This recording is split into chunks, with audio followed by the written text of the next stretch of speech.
Hello there everyone, it's Ace here, friendly neighborhood Chapin here. And that's right, we've got some Battlefield 1 gameplay going on. Yeah, that's awesome, yeah. Battlefield 1, new kid on the block. It's got the snazzy new shoes, snazzy new jacket, snazzy new beanie, snazzy shirt, snazzy other paraphernalia. Yeah, he's just the cool kid on the block right now. He just moved in from this awesome new city and whatnot. Yeah, but yeah, Battlefield 1. My goodness, Battlefield 1. It hit all so far. First impression from day one yesterday. Well, technically yesterday. So what happened was, I have the game pre-downloaded and I'm able to play it at 9 o'clock because yes, West Coast! West Coast is awesome! But anyways, yeah, I was able to play it and it is, I love it. It is a great game. Really do love it so far. On a game standpoint, it starts out exactly how a game should really start out. So Battlefield 1 is a two-part package, we will say. You have your campaign, and then you have your multiplayer. So I loved what I really loved. It's a tiny little thing, but my gosh, it stood out so much to me. You start the game, you press start, and besides setting the screen boundaries and your brightness. I'm on Xbox One, by the way, because I'm a console pleb. I wish I had a PC to be able to play it in glorious ultra settings. But I digress. So after that, the game just starts. You get to play immediately, which is so great because Battlefield 1 garnered so much attention. So you have to get straight to the point, and I love that. You get to just start the game out immediately, which is great. Immediately playing. It starts you off on the campaign, by the way.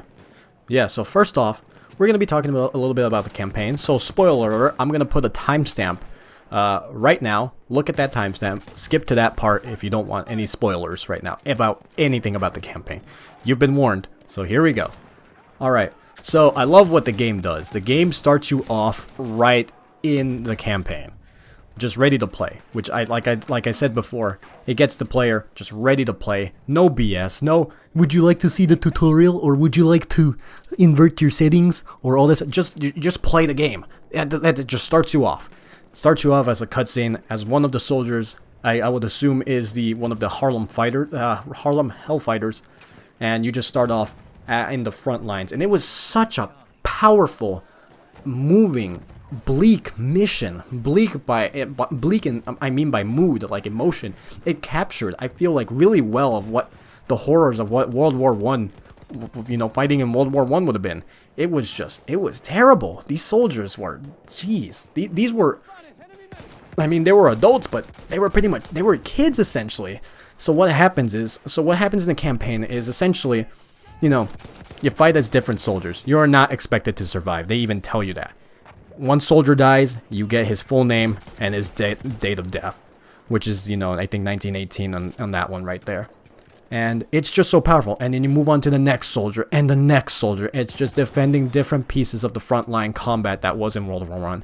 And it was just such a beautifully done mission. And it was the grittiness, the graphics for Xbox One are pretty damn good. But anyways, now that, yeah, it was just a powerful mission. I can't wait to see what happens next in the campaign. So far, it looks like they finally know what they're doing with a Battlefield campaign now. Besides Bad Company, because I heard Bad Company campaigns were pretty good. So, hey, you're out of the spoiler zone. You're out of the spoiler zone, everyone that skipped to the timestamp. It kind of feels weird because the people that didn't skip the spoilers, now they're here. Multiplayer. Multiplayer is amazing. The maps are so gorgeous for Xbox One standards. Granted, frame rate drops a little, and the menu does have some I really hope they optimize the menus a little bit more. It's better from the beta, but the menus are pretty slow, so make sure you set up all your stuff before you go into stuff, just before you go in. But my goodness, I love the sniper fights that we have, like, trying to outgun each other from such a long distance, because the weapons are inaccurate, like they should be probably for World War I standards, I'm assuming. The maps are beautiful. The combat is just really spooky sometimes. You don't know what's gonna happen. Like it's just such a gorgeous game. It's Battlefield. But again, if you do want to it's not a totally authentic World War I experience because you don't have the trench foot, you don't have the shell-shocked soldiers and all that stuff. But it's a really fun experience, and as you can see from the gameplay, it's tons of fun. Bayonet charging is awesome, by the way, guys. bayonet charge all the time. Because it's totally not cheap sometimes. But it sometimes is cheap.